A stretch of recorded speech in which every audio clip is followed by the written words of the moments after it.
नमस्कार, welcome to another important session on numerology.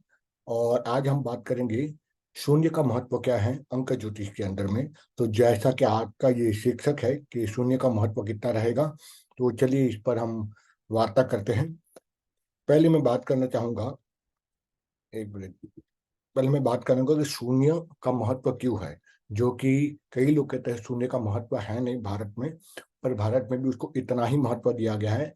और पश्चिम से कहीं ज्यादा। पश्चिम में तो इस न्यूमरोलॉजी की और विशेष रूप से शून्य की परिभाषा और उसको महत्व बहुत कम दिया गया था। पर भारत में कई हजारों वर्ष पूर्व ही ध्यानातीत अवस्था में, अर्थात समाधि की उच्चतम अवस्था में शून्य का प्रादुर्भाव हुआ था। और इसीलिए न केवल ज्योतिष में बल्कि कई कई शास्त्रों में, अंक ज्योतिष में भी और गणितीय शास्त्रों में, कई सारे वैज्ञानिक आविष्कारों में भी इस शून्य का बड़ा महत्व रहा है। तो शून्य को इन्फिनिटी भी कहते हैं आज की भाषा में। तो क्या है उसका महत्व? शून्य की अर्थात संख्या में उसकी गणना होनी चाहिए या नहीं होनी चाहिए, या अंक ज्योतिष के दृष्टिकोण से यह कितना महत्व है। पहले मैं अपने बारे में बता दूं, जो लोग नया हैं मेरे चैनल पर। मेरा नाम है Nirav Hingoo. I am the logo design analyst.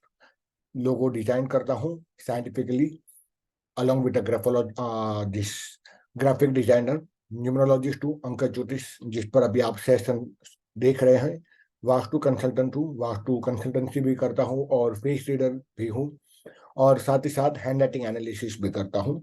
तो ये मेरी पार्ट फोर्टे है जिस पे मैं कार्य करता हूँ। तो आज हम बात करेंगे introduction to the zero and importance in numerology.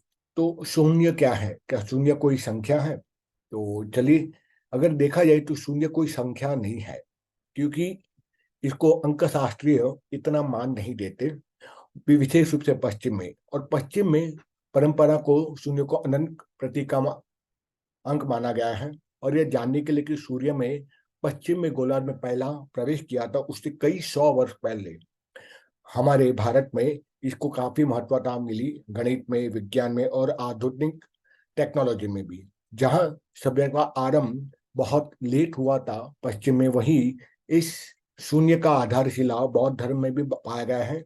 और इसीलिए बौद्ध धर्म में शून्य को भी अकेला और श्रेष्ठ माना गया है।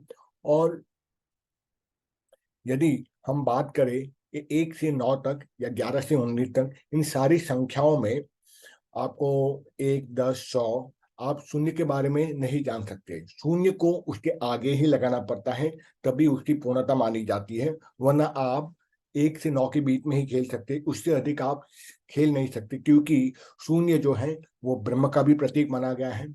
और वो साथ साथ इंफिनिटी, जिसको आज इस तरह से जो सर्कुलर फॉर्मेट में माना जाता है। और जहाँ जन्म तिथि की बात आती है, न्यूमरोलॉजिस्ट कहते हैं कि शून्य जहां पर भी आ जाता है वहां पे दुर्भाग्य लाता है। जैसे कि जन्म तिथि में, जन्म मास में और जन्म का जो वर्ष है इसमें जब आता है तो शून्य दुर्भाग्य लाता है। ऐसे कई पश्चिम के अंक शास्त्रियों की ये मान्यता है। मेरी इतनी मान्यता इतनी स्ट्रांग मैंने नहीं देखी, लेकिन जहां उनकी बात आती है, और इवन मिस्टर हरीश जौहरी न्यूमरोलॉजिस्ट हैं, उन्होंने एक बहुत पुस्तक बढ़िया लिखी है। उसी से मैंने एक सारभूत तत्व लेकर यहाँ पर प्रस्तुत किया है, न्यूमरोलॉजी विथ तंत्र, आयुर्वेद एंड एस्ट्रोलॉजी। उसमें उन्होंने यही चर्चा की है कि शून्य को आप किसी के साथ जोड़ देने पर उसका महत्व तभी बढ़ता है जब उसके पीछे वो लगता है। और जहाँ बात इसकी आती है कि जैसे बोला दुर्भाग्य लाता है कि नहीं, जैसे कई लोग की जन्म तिथि होती है 10-10-1990, तो 3 बार शून्य आ चुका। तो क्या ऐसे व्यक्तियों को जीवन में क्या सुख की प्राप्ति नहीं हो सकती? क्या दुर्भाग्य ही दुर्भाग्य होगा? ये एक काफी लोगों को डर बना रहता है। तो इस पर मैं बोल दूं कि शून्य अवश्य ही एक नकारात्मक विचार जरूर लाता है, क्योंकि उस अंक को हल्का सा वो उसकी न्यूनता अर्थात उसकी इफेक्ट को थोड़ा कम कर देता है। जैसे पहले वो कम करता है अगर जन्म तिथि में हो, जैसे स्टार्टिंग में मान लो 1 जनवरी यानी 01 एंड 01 एंड 1989, तो अगर 0101 है तो उसकी असर तो दिखाएगा, सूर्य की प्रभाव को वह कम करेगा। उसी तरह मास में भी मान लो अक्टूबर आ गया, 1 जनवरी फर्स्ट अक्टूबर 1999। तो अगर मार्च में भी आ जा रहा है तो वहां उसके असर को भी वो थोड़ा कम कर देता है, उस अंक को जिसके साथ ये जोड़ा जाता है। जैसे मैंने बोला 1 अक्टूबर, ठीक है, तो अक्टूबर का महीना आया 10वां।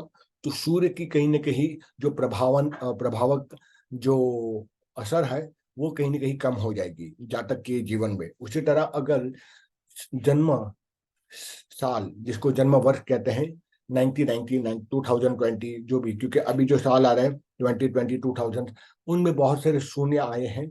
तो उनमें यदि जातक का या उस बालक का, उस आत्मा का जन्म हुआ रहता है, तो कहते हैं उसका वर्ष को भी वो थोड़ी बहुत उसकी असर को कम कर देता है। लेकिन जन्म वर्ष में बहुत कम उसका असर पाया गया है कंपेयर टू जन्म समय, अर्थात जन्म तारीख और जन्म मास में। इसीलिए इतनी ज्यादा घबराने की जरूरत नहीं कि यदि मेरे जन्म समय में शून्य ज्यादा है तो क्या मेरे जीवन में नकारात्मकता रहेगी। ऐसा नहीं है, उसकी असर होगी। पर यदि उसकी असर है भी तो आप इतना कार्य कर सकते हो कि आप उस ग्रहों की, जिसके साथ शून्य पड़ा हुआ है, उसके मंत्र जप करने से उस ग्रहों की एनर्जी को आप एलिवेट कर सकते हो। मान लीजिए मेरा जन्म हुआ है 1 अक्टूबर 1999, तो यहाँ पे 2 बार शून्य आया है, जन्म तारीख में भी और जन्म मास में भी। तो वहां पर मुझे चाहिए कि मुझे सूर्य के मंत्र जप करना चाहिए। हालांकि मैं यही देता हूँ, जब साइकिक नंबर मैं चेक करता हूँ किसी का भी, तो उसी के आधार पे उसको उस ग्रहों के मंत्र जप करने का मेरा परामर्श होता है।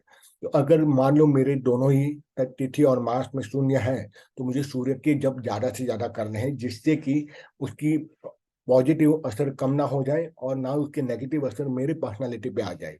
तो इसलिए ये बड़ा ही सरल सा आपकी व्याख्या है। शून्य की कोई संख्या है, मैं मानता हूँ है, उसकी संख्या का इम्पोर्टेंस है हमारे जीवन में। और हमारे ज्योतिषीय शास्त्रों में तो उसका बहुत ही ज्यादा महत्व दिया गया है। इसीलिए मैं कहूंगा कि घबराने की जरूरत नहीं, अगर हो भी तो उसका आंशिक प्रभाव जरूर पड़ेगा। पर यदि आप उसके ग्रहों का मंत्र जप करोगे तो उसका प्रभाव न्यूनतम रहेगा, और आपको उस ग्रहों की जो उस तारीख के साथ में शून्य के साथ में आया है उसका असर नहीं के बराबर दिखाई देगा, यदि आप नियमित मंत्र जप करते हो आपके अपने साइकिक नंबर का। जैसे 2 मार्च 1999, तो 2 मेरा साइकिक नंबर है, जिसको हिंदी हिंदी में मूलांक भी कहते हैं। तो इस तरह से बस ये समझाना था कि शून्य का महत्व न्यूमरोलॉजी में है और रहेगा। और इसी के आधार पर ये शास्त्र विशालतम रूप धारण करता गया है। और आगे ये न्यूमरोलॉजी में और भी शोध कार्य होंगे, और ऐसे कई विद्वानों की रिसर्च वर्क से हमें और आने वाली पीढ़ियों को लाभ मिले, इसी आशा के साथ ये आपका छोटा सा एपिसोड यही मैं समाप्त करता हूँ। धन्यवाद।